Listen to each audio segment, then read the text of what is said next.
این گوشه دیار در یکی از دهه‌های فرخار است. درخت‌های بلند. خب ما که در روسیه نیستیم ولی درخت‌ها را بلند میگیم و اطراف همه درخت. ما میبینیم یک گردش میخوریم. خورده کم باشد یک گوشه هست که مانند به جنگل درخت‌ها دارد و کدام یک پرنده هم صدا بالا میکند و ما در سفر نوبتی در فرخار قرار داریم.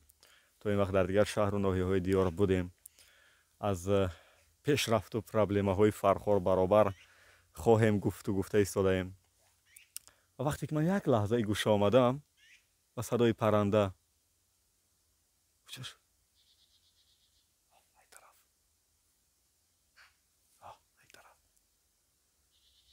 از اینجا این پرنده اساسی جوری من این طرف دود خب کرده بود مرا فهمید.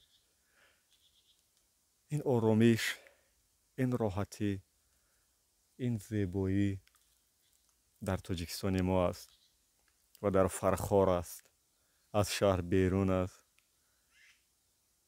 ببینید و با همه پیشرفت و مشکلی هایی که ما داریم در دهات جای ها و این چیزا میبینید برگ های خزان را که نگاه کنید بهار آمده است الکه در فرخار ولی هنوز هم برگ های خزان تیر ماهی هست.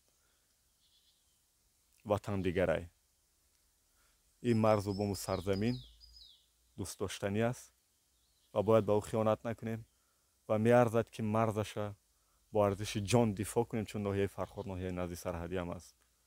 وطن دیگرای عزیزا با همه پرابلم هاش با همه پیشرفت هاش اون از ما است و او را ما باید دوست داریم و دیگرای